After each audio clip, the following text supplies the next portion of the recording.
باب التيمم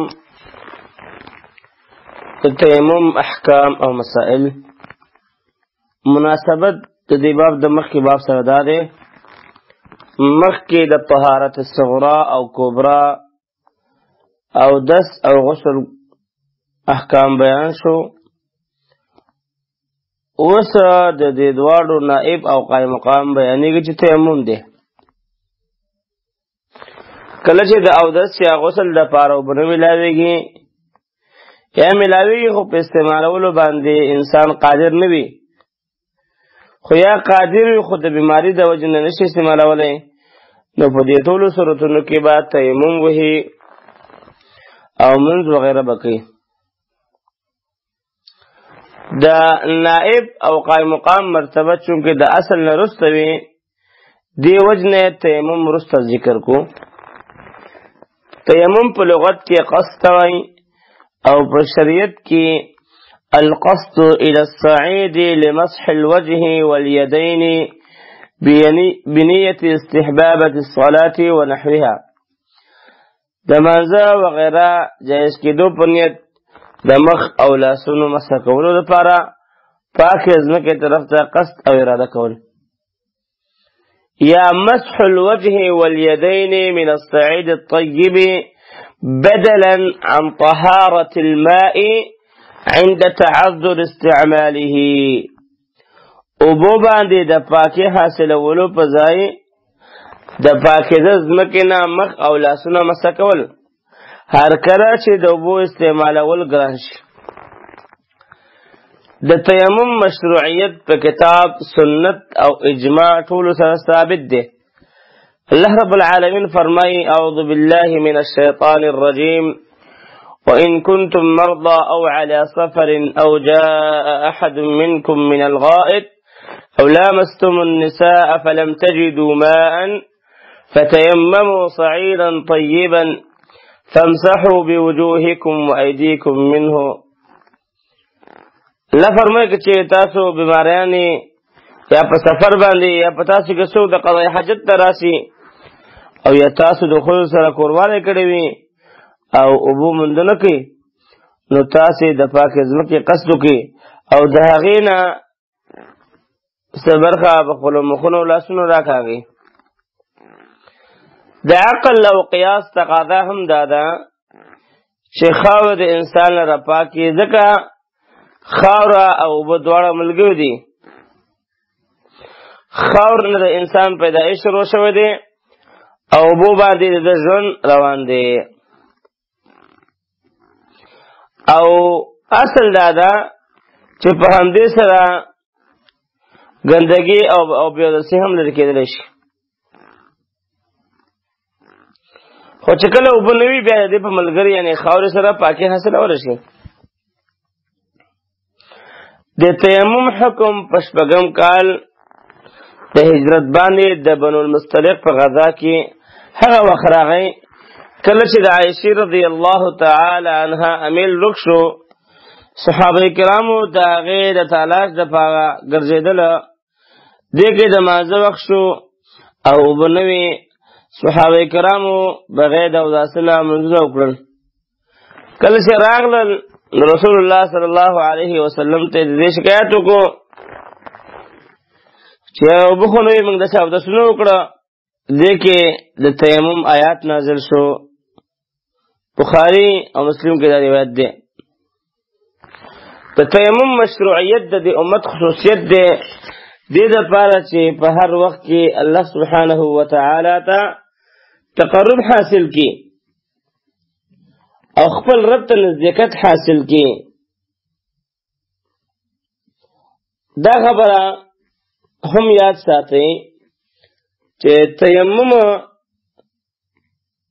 د اوداسه او غسل دواړو دپاره کول جایز دي چې کله انسان تیمم وکړي نو اودس هم په دې باندې قرآن کریم تلاوت هم کولی شي ذکر هم کولی شي نفلي منځونه هم کولی شي ځکه دا قائم مقام د اودس دی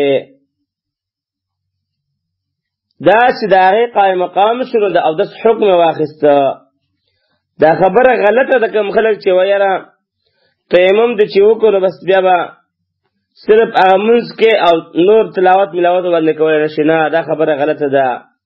لکه څنګه چې په اوداسه باندې تلاوت نور عام عبادت کولی شي، دارنګه چې کله انسان تیمم وي هغه نور عبادت هم سره کولی شي. حدیث نمبر 108 عن جابر بن عبد الله رضي الله عنهما أن النبي صلى الله عليه وسلم قال أعطيت 5 لم يعطهن أحد قبلي نصرت بالرعب مسيرة شهر وجعلت لي الأرض مسجدا وطهورا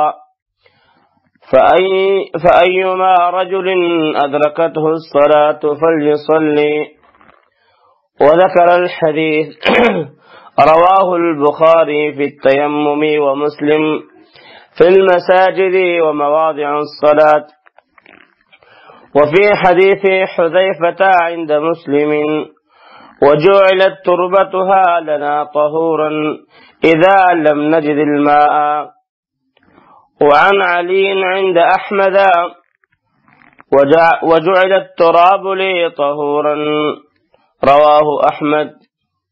وقال الهيثمي في مجمع الزوائد ورواه أحمد وفيه عبد الله بن محمد بن عقيل وهو سيء الحفظ. في حدیث کی نبی کریم صلی اللہ علیہ وسلم او داغی دا امت خصوصیات ذکر کی. جابر رضی اللہ عنہ نے روایت دے رسول اللہ صلی اللہ علیہ وسلم فرمائل مالا دا رب العالمین دا طرفا پنزدات خصوصیات او فضائل را کریشوی دی چی ما نمخ کی بلد چاہتا ندی و کریشوی. یو دیوی میاشتی په مسافت سره دشمنان اغا زمانه پرعب کری او زمانه یدیگی او زمان مدد رب العالمین کړی دی. دویم زما د پاره ټول ځمکه د سجدې ځای او د طهارت حاصلولو د پاره ذریعه جوړه شوې ده. دیو جن زما په امت کې چې کوم سړی هغه د منځ وخت باندې راشي راګد کې نو خپل منځ هلته کې وکړي. او راوی د حدیث پاتې حساس ذکر کړی ده په صحیح مسلم کې د حذیفه رضی الله عنه په حدیث کې ده چې او زمونږ د پاره د ځمکې خاوره د پاکي حاصلولو د پاره ذریعه جوړه شوې. هر کله چې مونږه اوبه ونموندو او اوبه پیدا نشي. په مسند احمد کې د علي رضی الله عنه په روایت کې ده چې او زما د پاره خاوره پاکونکې ګرځول شوې ده. د رسول الله صلی الله علیه وسلم بشمار خصوصیات او فضائل دي، خو په دې حدیث کې پنځه ذکر شو چې دې په ذریعہ الله رب العالمین زمونږ نبی اکرم صلی الله علیه وسلم ته اعراض او اکرام ورکړی دی او دا فضائل او خصوصیات صرف دوی له ورکړی شو. د دې نه مخکې به هیڅ چاته نه دي ورکړی شوي.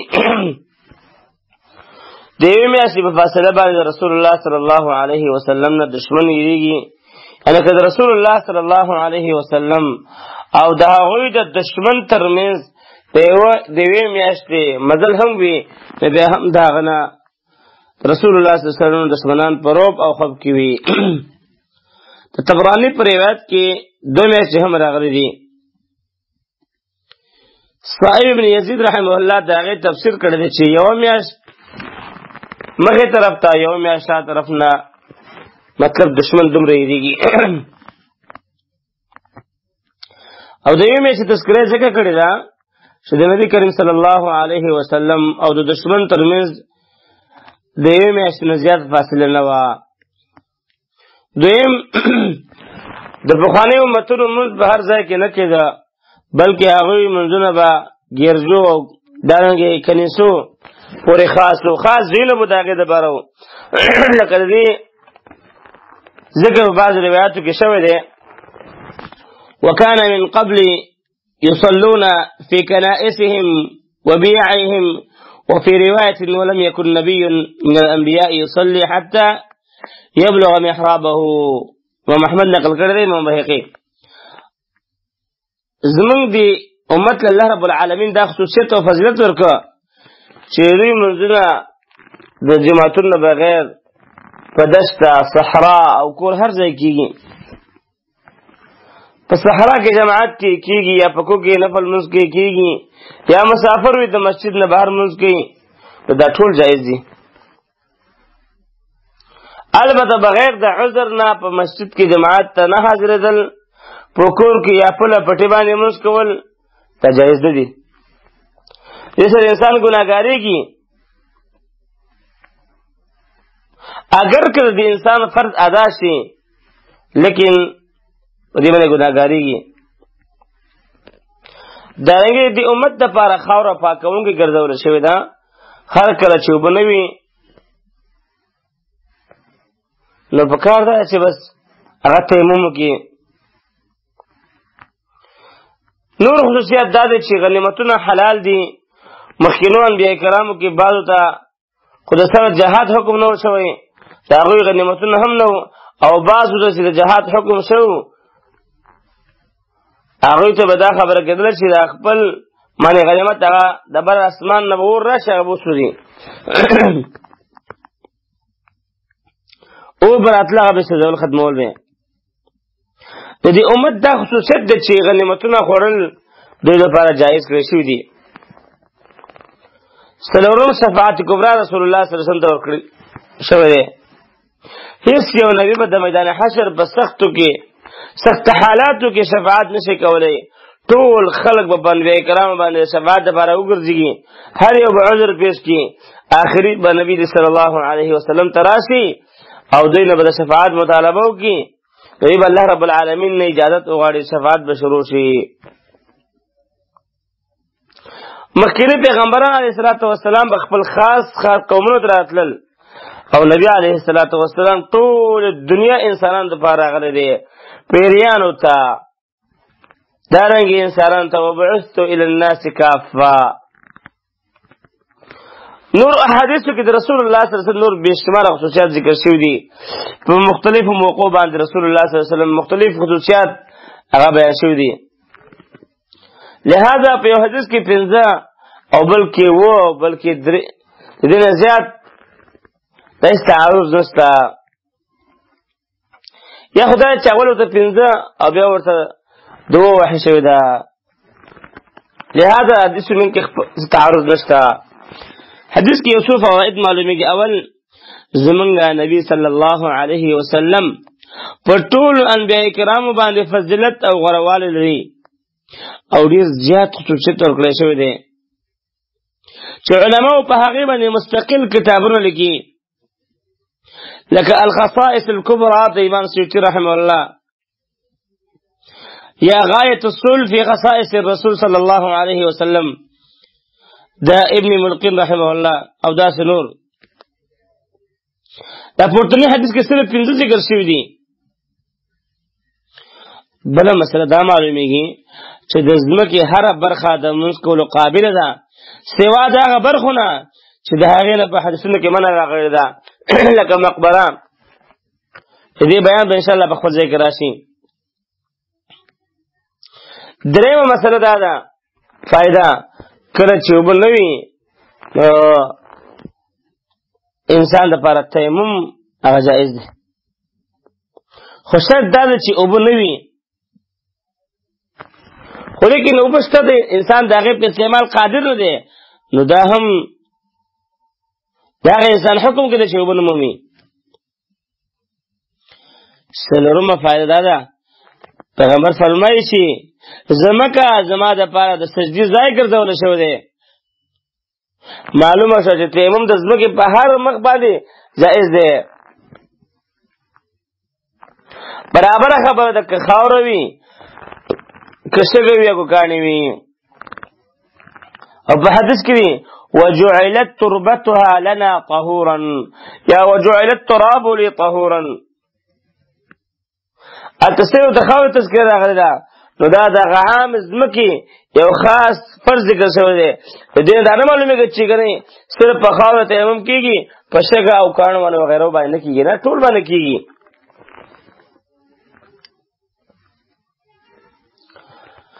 د ځمکې په هره برخه باندې خاوره وي، دارنګې مټینه ځمکه وي، شګلنه وي، کارجنه وي، تیمم کول جایز دي، ځکه د ځمکې لفظ ټولو ته شامل دی. په دې حدیث کې د سړي ذکر تقریبا راغلی دی، د ښځې هم دا حکم دی چې دی هم تیمم هر ځای کې کولی شي، هر ځای کې لمونځ کولی شي. د طهورا لفظ دا معلومیږي چې تیمم لکه د اوبو غوندې مثال لري چې غټ اودس یې هم بیخي ختموي، ځکه چې اودس او تیمم دواړه طهوریت او پاکوالي په صفت کې شریک دي. او دا د امام ابو حنیفه رحمه الله د امام احمد یو قول دی. امام ائمه ثلاثه فرمایي چې اودس صرف موږ مباح کوونکی دی، بې اودسي ختموونکی نه دی. راجح قول دا دی چې تیمم د اودس بدل دی، د هغې په شان پاکوالی هم پیدا کوي. حدیث شریف کې راځي که نه، ان السعید الطیب وضوء المسلم وان لم یجد الماء 10 سنین. امام احمد، امام ترمذي هغه راوړی اسناد صحیح حدیث دی چې د مسلمان دپاره خاوره ده پاکه ده، اگر که 10 کاله هم اوبه پیدا نه کړي. دې حدیث کې تیمم ته اودس ویلی شوی دی. معلومه شوه چې تیمم هم لکه د اودس غوندې حدث او بې اودسي ختمي او طهارت راولي. درجه د حدیث صحیح حدیث دی، امام بخاری، امام مسلم، امام نسائی، امام احمد، امام دارمی نقل کړی دی. دارنګې بیهقي او دارنګې دارقطني، ابن خزیمه، بیهقي دا ټول ذکر کړی دی. صحیح حدیث دی په اعتبار د سند سره، او د رسول الله صلی الله علیه وسلم بهترین صفات او خصوصیات به ذکر کړی شو. حدیث نمبر 109. وعن عمار بن ياسر رضي الله عنهما قال بعثني النبي صلى الله عليه وسلم في حاجة فأجنبت فلم أجد الماء فتمرغت في الصعيد كما تمرغ الدابة ثم أتيت النبي صلى الله عليه وسلم فذكرت ذلك فقال إنما كان يكفيك أن تقول بيديك هكذا ثم ضرب بيده الأرض ضربة واحدة ثم مسح الشمال على اليمين وظاهر كفيه ووجهه متفق عليه واللفظ لمسلم رواه البخاري في التيمم ومسلم في الحيض وفي رواية للبخاري وضرب بكفيه الأرض ونفخ فيهما ثم مسح بهما وجهه وكفيه رواه البخاري. دی حدیث کې د تیمم کیفیت او طریقه بیانوي. عمار بن یاسر رضی الله عنه روایت ده چې رسول الله صلی الله علیه وسلم زه سکار پسې ولېږلم، نو زه جنوب شم او اوبه مې پیدا نه کړې، نو زه په خاوره کې داسې ورغړېدلم څنګه چې چارپایه هغه رغړي. بیا رسول الله صلی الله علیه وسلم ته راغلم، دا قصه مې ورته بیان کړله. نو نبي علیه الصلاة والسلام راته وفرمایل تا له خو صرف دا کافي وه چې تا په خپلو لاسونو سره داسې کړی وی. بیا نبي صلی الله علیه وسلم خپل دواړه لاسونه هغه ځمکې سره یو ځل ووهل، بیا یې ګس لاس پښې لاس او دواړه ورغوی په پاسنو طرفونو باندې او مخ باندې راښ کړل. بخاري مسلم د الفاظ دي، او د بخاري په یو بل روایت کې داسې دي او خپل دواړه ورغوي په ځمکه ووهل، هغه یې پوکړل او بیا یې دواړه په خپل مخ او ورغو باندې راښ کړل. فتمرغت، تمرغ تقلب ته وایي اوډېدل راوړېدل، الصعید مخ د ځمکې خاوره وي که شګه وي که کاڼي وي او دا د اکثره اللغتو معنا ده یا صرف خاوره الدابة هر هغه زنده سر چې په ځمکه ګرځي بیا غالبا هغه حیوانات دپاره استعمالیږي په کومو باندې سورلی کېدی شي لکه اس خر قچر وغیره ان تقول ای ان تفعل چې ته وکړې دلته قول په معنا د فعل یعنی کولو سره استعمال شوی دی یا حدیث نه یو څو فواید معلومیږي اول حدیث نه معلومه شو چې کله اوبه نه وي نو د هغې په بدل کې تیمم کول جایز دي او په دې باندې لمونځ کول هم لازم دي دویم د حدیث کې طریقه د تیمم ښودل شوې ده هغه داسې چې د نیت کولو او بسم الله ویل نه پس یو ځل به دواړه لاسونه په ځمکه ووهې اول به په مخ راکاږي بیا به د ګس لاس ورغوي د ښي لاس په ورغوي باندې او د ښي لاس ورغوي د ګس لاس په ورغوي باندې راکاږي تر مړونده پورې دریم دا هم جایز ده چې مخکې دواړه مړوندونه مسح کړي او بیا په مخ باندې راکاږي لاسونه یعنی په تیمم کې ترتیب شرط نه دی لکه د بخاري او مسلم د مذکور روایت نه معلومیږي د دې هم زیات واضح الفاظ په روایت ده اسماعیلی کې داسې فرمایي چې ثم تمسح بيمينك على شمالك وبشمالك على يمينك ثم تمسح على وجهك لیکن بهتره ده چې اول مخ مسح کې او بیا لاسونه چې دا د قرآن سره موافق دی الله تعالی فرمایي فامسحوا بوجوهكم وايديكم منه دا عمر رضی الله عنه دا حدیث کې چې کومه د تیمم طریقه بیان شوې ده دا اصل ده څلورمه فائدہ په تیمم کې یو ضربه ده او مړوند پورې لاسونه مسح کول دي او همدا د امام اسحاق امام احمد د جمهور محدثینو په نزد ټول زیاته صحیح او راجحه طریقه ده او دا طریقه په بخاری او مسلم کې ذکر شوی ده پاتې شو د 2000 بین والا حدیث نو هغه څه ضعیف دي او څه موقوف دي چې هغه د عمر رضی الله عنه د حدیث مقابل نشي کولی دا په تیمم کې د لاسونو د مقدار باره کې چې کوم احادیث راغلي نو حافظ ابن حجر رحمه الله فرمایي په دې کې صرف 2 حدیثونه صحیح دي د دین علاوه نور یا ضعیف دي او یا په مرفوعیت او موقوفیت کې اختلاف دی اول حدیث د ابو جهم دیم حدیث د عمار هر چې حدیث د ابو جهم یا ابو جهم دی نو په دې کې یدین لاسونه مجملا ذکر شوی دي هر چې حدیث د عمار دی نو په صحیحین کې په دې کې د کفین ورغو لفظ راغلی دی او په سنن کې چې د عمار رضی الله عنه په حدیث کې چې د مرفقین څنګهلو یا نصف الذراع نیمه لچو اندازه راغلی ده نو په دې کې خبرې اترې شته د عمار رضی الله عنه د صحیحین والا حدیث په دې وجه هم قوي دی چې د نبی کریم صلی الله علیه وسلم د وفات نه پس د عمار رضی الله عنه په دې باندې فتوا کړې وه او دا راوی د حدیث په دې مراد باندې د بل چا نه ډېر زیات ښه پوهېږي خاص کر چې کله یو صحابي هغه مجتهد هم وي اگر دا مسله فتح الباری اول جل 580 کې تفصیلا ذکر شوې ده د تیمم پورتنۍ طریقه چې کومه ده عمر رضی الله عنه ته نبی کریم صلی الله علیه وسلم په خپل قول او فعل دواړو سره وښودله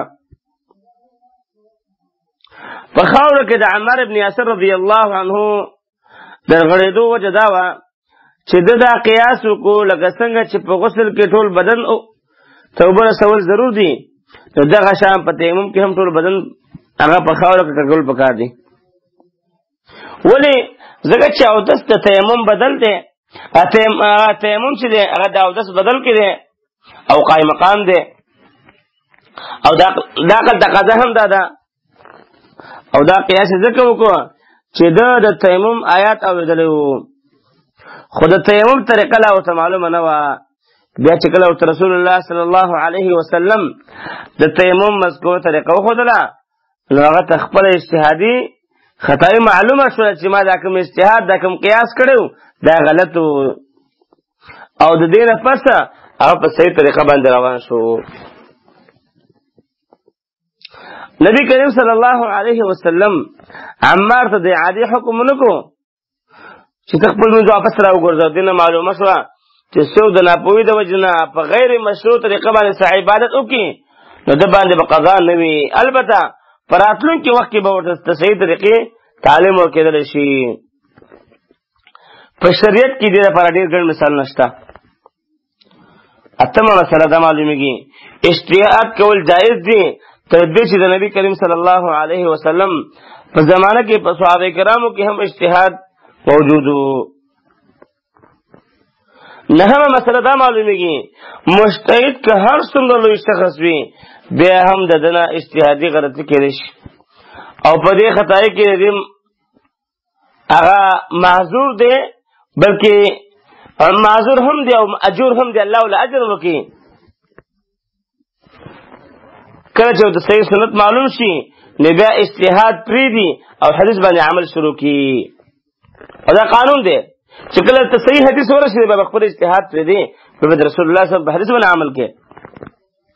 لسم حدیث معلومه شو چې تیمم د اودس نه په حکم کې بدل دی نه په وصف کې.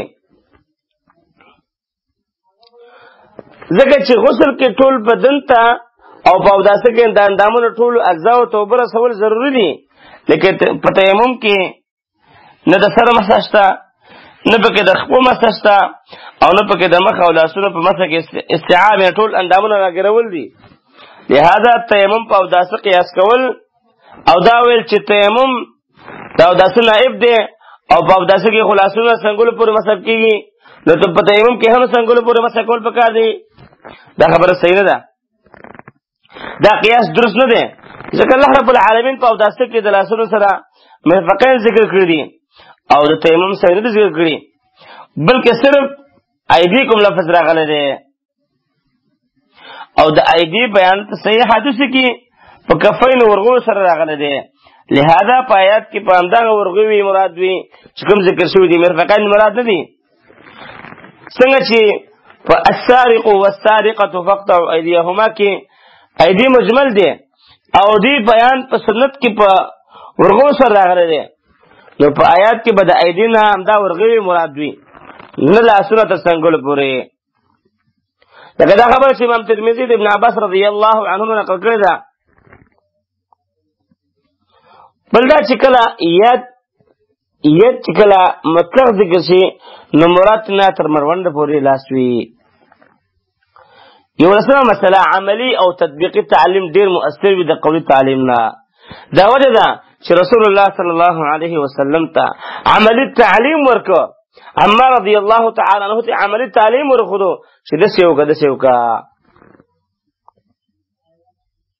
حدیث معلومه شو که په خاور باندې تیمم ولوي نو په دواړو ورغو کې پوکې کول پکار دي. مثلا خاور وي هغه ډیر وي د سټپ ولور کې او بیا پوکې ولور کې دې لپاره چې په خاور کې تخفیف راشي او د انسان مخ او لاسونه اخر نشي. تیمم د اودس او غسل دواړو لپاره کافي کیږي. د دواړو لپاره مشروع او جائز دی او دا د جمهور امت مذهب دی. بهرحال بعض علماء لکه صحابو کې بعض صحابه کرام لکه عمر رضی الله عنه ابن مسعود رضی الله عنه ابراهیم نخعی دا خلاف کړی دی. خو بعض علماء چې عمر رضی الله تعالی عنه ابن مسعود رضی الله عنه دې خبر نه رجوع کړی دا لکه شرح د امام مسلم کو اول جل مسلم امام نووي شرح چې کومه ده اول جل صفحه 180 کې. بهرحال دا دې ذاتی اجتهاد ځکه چې په آیات او حدیث دواړو کې د جنوب د پاره د تیمم مشروط راغلی دی. اسلام الحمدلله آسان دی شریعت آسان دی خو د خلکو ځان ته ګران کړی دی. دې الله رب العالمین فرمای وما جعل عليكم في الدين من حرج په تاسو باندې په دین کې هیڅ تنګستیا نه مقرر کړی شوی اسلام ډیر اسانه دین دی، خو د مسلمانانو د علماو دغه ناپوهه خلکو دا موږ ته سخت کړی دی. دین ډیر اسانه دی الحمدلله. دین کې هر مشکل مسله، هر مهمه مسله بیان شوې ده، خو موږ د دین نه غافل یو، د دین نه خبر نه یو، د دین په حقیقت نه پوهېږو، نو بیا ځکه اعتراضات هم ډیر کوو. د حدیث درجه صحیح حدیث دی، امام بخاری، امام مسلم، امام ابو داود هغه نقل کړی ده. حدیث نمبر 110 وعن ابن عمر رضي الله عنه قال قال رسول الله صلى الله عليه وسلم التيمم ضربتان، ضربة للوجه وضربة لليدين إلى المرفقين، رواه الدارقطني وصححه الأئمة وقفه. حدیث کی د تیمم د دویمه طریقې بیان. ابن عمر رضی الله عنه روایت ده چې رسول الله صلی الله علیه وسلم فرمایل تیمم دو ځله په ځمکه باندې لاس وهل دي، یو ځل وهل د مخ د پاره او بل ځل وهل څنګلو پورې د دواړو لاسونو د پاره. دارقطني روایت کړی دی او د حدیثو امامانو دې موقوف والی صحیح ګرځولې دي. ضربتون په ځمکه باندې یو ځل لاس ول. حدیث کې یو څو فواید معلومیږي. اول حدیث ته معلومه شوه چې تیمم دو ضربې دي. اول لاسونه تر څنګلو پورې، لیکن د حدیث مرفوعان ضعیف دی. صحیح خبره دا ده چې د ابن عمر رضی الله عنه خپل قول دی او د عمر رضی الله عنه د مخکني مرفوع حدیث خلاف دی، او موقوف حدیث د مرفوع حدیث په مقابله کې حجت نه وي. دیم هذا د تیمم اصل طریقه هغه دا کومه چې مخکې د عمر رضی الله عنه په حدیث کې ذکر شوله.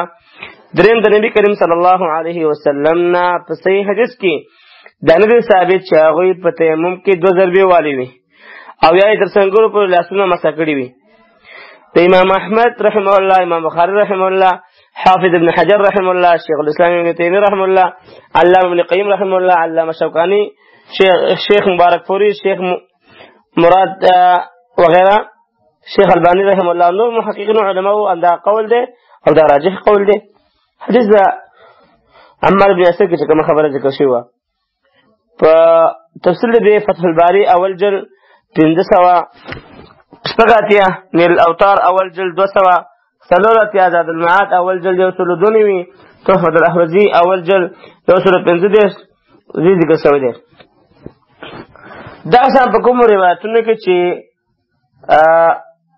تر تخرګونو پورې لاسونه مسح کول راغلي دي، امام شافعي وغیره فرمایي هغه یا موقوف دی یا منسوخ دی.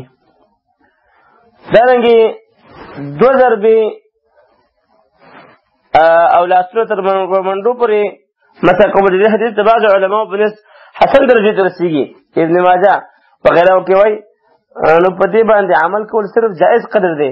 راجح طریقه اولنۍ ده کومه چې مخکې ذکر شوه.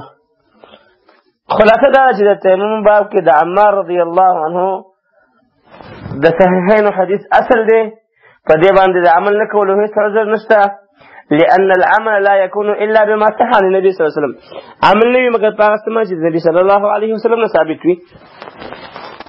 فبلت مسألة اختلاف أكثر علماء إمام بخاري، إمام أحمد، إمام إسحاق، إمام موزعي، عطاء، مكحول، إمام الشعبي وغيره. الظواهر عام أهل محدثين أو دارج علي رضي الله عنه، عمار رضي الله عنه، ابن عباس رضي الله عنه، نو صحابه کرامو دا غوي رأي دالة تيمم يو ضربه هغه دا او مروندونو پر لاسونه مسح کول دي. په دا غوي صحیح قول دی. بلکې امام احمد رحم الله فرمایي د دین علاوه بل طریقه زه نه پیژنم چې د تیمم دو ضربې شي یا د دې نه زیات. د امام شافعي، امام مالک، امام حنیفه رحم الله، ابن عمر، جابر وغیره په نیز تیمم دو ضربې دي او لاسونه د څنګلو پورې مسح کول دي. که چا په دې دویمه طریقه باندې عمل وکړو نو تیمم خو په صحیح دی، لیکن اصل سنت طریقه ترې پاتې شوله. که دویمه طریقه باندې چې عمل وکړو بالکل تیمم صحیح کیږي، خو اول طریقه سنت طریقه رسول الله صلی الله علیه وسلم ثابت ده. دلته اوس ځین کې سوال راځي چې آیات کریمه کې د لاسونو سره خو مرفقین ذکر شوی دی، یعنی څنګه پر قید راغلی دی، او د تیمم حق لباندې هم باید دا قید مراد کړی شي، ان المرافق د سره مراد کړی شي کنه. جواب دا چې د حمل پاله صحیح وای کله چې حکم یو وای او دلته په دواړو ځایونو کې هغه حکمونه جدا جدا دي. دا داسې پایات کې چې کوم دلته لاسونه وینځل دي او د تیمم پایات کې مسح کول دي، نو ځکه دلته مطلق په مقید باندې نه حملېږي. په تیمم کې د شریعت مقصد تیسر او آسانی راوستل دي. دا وجه ده چې په تیمم کې نه د سر مسح شته او نه د خپو وینځل، او لاسونه تر مروندو پورې مسح کولی شي. درجه د حدیث ضعیف جدا ضعیف حدیث دی، دا یو قدی نقل کړی دی حاکم.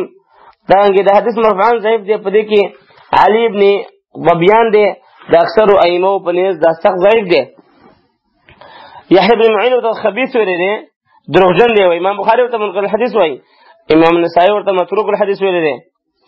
او موقوفا صحیح دی، لیکن اجتهاد لا په دې کې گنجائش شته، چې عمر رضی الله عنه په خپل اجتهاد سره په خاوره کې هغه غړدلی و، لهذا دا حکما مرفوع نه ګرځي.